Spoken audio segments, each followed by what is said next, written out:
Whether trails are wet or dry, sometimes we can struggle to maintain traction. Any number of reasons can lead to this. The condition of the trails, the surface of the trails, all play their part. The setup of the bike, but most importantly is what we can do to minimise any losses of traction. As well as setting up the bike correctly, it's about how we deliver power, how we interact with the bike, some physical elements, but as usual some psychological elements are going to play a part too. So for this issue we're going to look at how to get a grip. It's not just traction of bike to trail, but rider to bike that we need to consider. So let's start with that, something that's often overlooked. Two key points of contact with the bike when it comes to maintaining a grip are obviously your bar grips and your pedals. Both hugely important points of contact with the bike, and with a little forethought and not much cost we can make sure we minimise any problems in terms of us staying attached nice and firmly to the bike. There's a lot of negative connotations in having to grip on too tight to your bike to maintain a grip. So a nice fresh grip is a fairly cheap thing to install.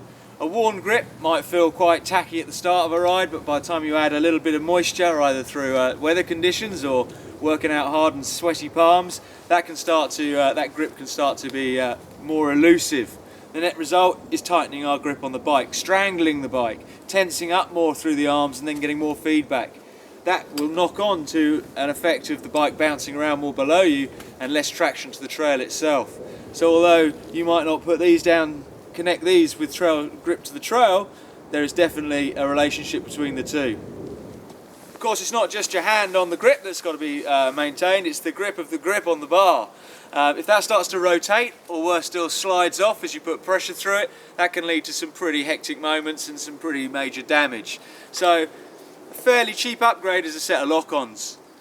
The slide-on grips do work for a while, but any moisture that gets up between the bar and the grip itself will lead it to lose some of its grip on the bar, and therefore causes potential issues. Keeping your hands attached through not gripping on tight, a pair of gloves is an obvious bonus. If you're free ride minded and a bit gnar, you might like to rub a bit of dirt into your hand, your bare palm, to give yourself your grip, but realistically a set of gloves is going to work much more efficiently and serve a much better purpose. Second major point of contact, obviously when you're up and riding, is your pedals. Massively important, key point of contact with the bike. You slide off those unexpectedly and you're going to find yourself in trouble. I ride a set of flats.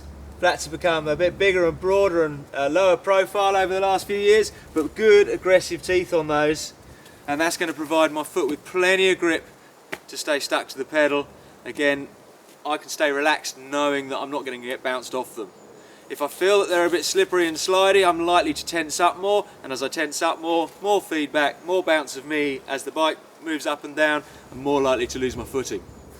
Depending how much grip you want on those, standard pins, probably long enough to come out of your shin with some DNA on, but you can get extra long downhill pins which are super aggressive, and the softer and flatter the sole of your shoe, the better the point of contact. If you're used to riding in some form of off-road shoe, boot, hiking boot or trainer with an arch in it, that leaves a big gap in terms of contact. So a nice flat deck sole on whatever shoe you're wearing will provide a really good point of contact. These pins, yes, we can replace them, but they do also suffer a little bit when we get pedal strikes, and you can see over the months I've lost a few pins down there, and I know that that's probably going to play on my mind as I'm riding, so it's time for me to either make sure I'm using the right side of the pedal, which is a bit of a faff, or just cheaply replace some of those pins. But pedal contact and grip, really important. Keeping your foot on the pedal, massively important. Even if you're riding with some of the best designed, best performing pedals in the world, once you lose those pins, they become slippery things to stay on. If you're not riding flats and you're clipping in, again, a couple of things to think about. Your cleats can get worn. The more they wear, the more movement you get in your foot, the more play there is. Now, sometimes people like to think about a loosening off their cleats, the grip of the cleats, so that they can easily remove their foot from the pedal in times of trouble.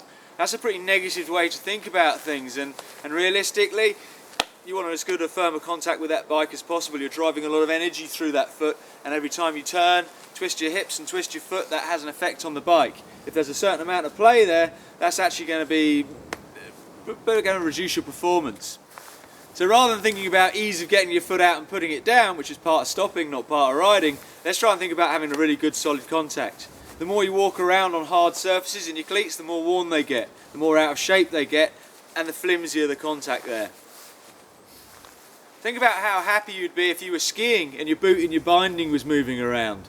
You wouldn't ski, if you're a regular skier, confidently if you knew there was a certain amount of play in your bindings between your boot and the ski. So think about that in terms of the same sort of thing when you're looking at your bike and your pedals.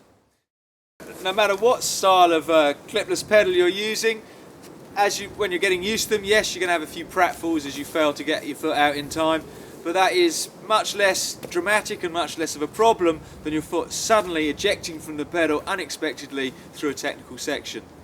It's quite regular when you see people new to riding clip pedals, they'll unclip their shoe as they get to something more technical. Now surely that's the time you really want to be attached to your bike and know that you're not going to slip off. Yes, you might want to put your foot down, but as we get more confident and as we stay more relaxed on the bike, just not getting that moment of panic and trying to wrench our foot out, but using the correct technique to rotate your foot out, you'll find that you can put your foot down when you need to. Tight, good contact with the bike down here will breed to more confidence and more relaxed position on the bike, and generally moving more freely, letting the bike move more freely below you, and that in itself will help you maintain grip when it comes to the bike gripping to the trail. So with us, nice and nicely attached to the bike and good points of contact, grip, lots of grip there, but without tightening on hard and clamping onto the bike, just through a nice feel to the grips and the good traction on the pedals. Probably one of the biggest considerations when it comes to kit is the tyre. Yes, there's a range of tyre patterns and tread patterns for different terrain and different conditions, but within reason, we want to make sure, although that's matched to the terrain, we're not always going to be able to switch our tyres out for every ride. But what we can do is make sure that any tread that is there is good and not completely worn through, and also the tyre pressure itself.